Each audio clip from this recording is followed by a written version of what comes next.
We, meaning librarians and information professionals, are key parts of a knowledge infrastructure of this country, and that infrastructure is failing. It was failing before the lockdowns. It was failing before Trump. It was failing, and we have to talk about that, and we have to be very frank in that conversation and what we do about it. So, what is this knowledge infrastructure of which you speak, and what do we have to worry about it? So the knowledge infrastructure is really the means by which we come to know the world. I'll talk about that in a minute. And it consists of sources, the information and data storehouses. It consists of libraries. It consists of archives. It consists of museums. It consists of special collections. It also consists of Google, and it consists of Elsevier, and it consists of all these different systems. Those storehouses that are waiting for us to go in and learn from and contribute to and understand. That infrastructure consists of people as citizens, students, experts, neighbors, people who are seeking meaning in this world. It consists of the technologies we use to connect, to disseminate, to understand, to learn, to capture. And while those technologies can certainly be well beyond what is through ones and zeros and electricity, including paper materials, including physical objects and artifacts, it consists primarily these days of digital tools that are used to produce, remix, access, distribute, and hold this information and data. And lastly, and most importantly, it consists of policies. A policy is a rule that defines what is allowed from what is possible. Yes, you can do all of these things, but these are the things that we feel as a society you should be allowed or shouldn't be allowed to do.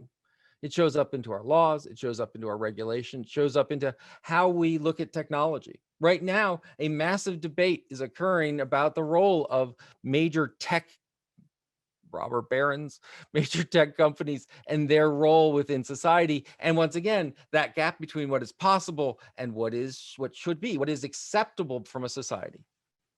We know through the use of dopamine receptors, gamification, and all sorts of digital techniques that we can manipulate people into making decisions and staying connected. We know we can lead them down rabbit holes in information. Should we? We know that we can collect data on everything from where Dave is sitting to what Dave is doing to how Dave is feeling to what Dave's financial situation is to what his healthcare to where he's going tomorrow. Should we?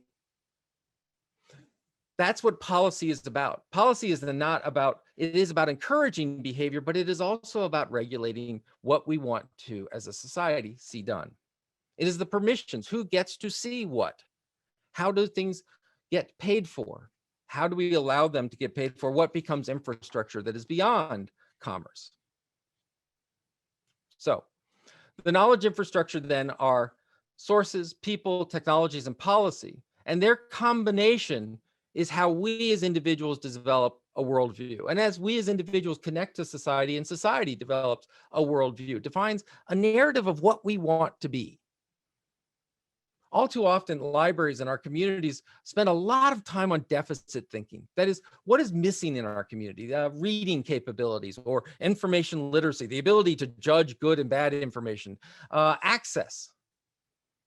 But those worldviews, I would argue, should increasingly be about what we can do and looking at the assets that we bring into this source.